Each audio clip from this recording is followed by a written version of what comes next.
Bax narkotikdən niyə qurtula bilmirlər? İradəsizdirlər deyənə, düzdürmü?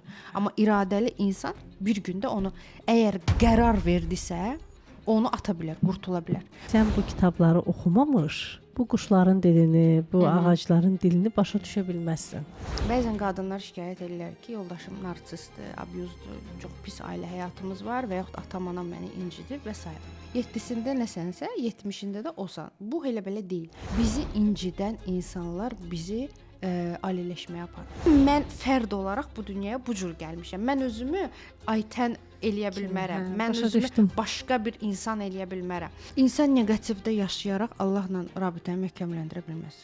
Onun otağına icazə girmək olmaz. Yəni demirəm, günümüzü qara eləyib, amma onun gözəl sərhədləri var. Sözün altında hiss yoxdur, o sözün heç bir dəyəri yoxdur. Sən öz övladına danışmadan belə tərbiyə verə bilərsən.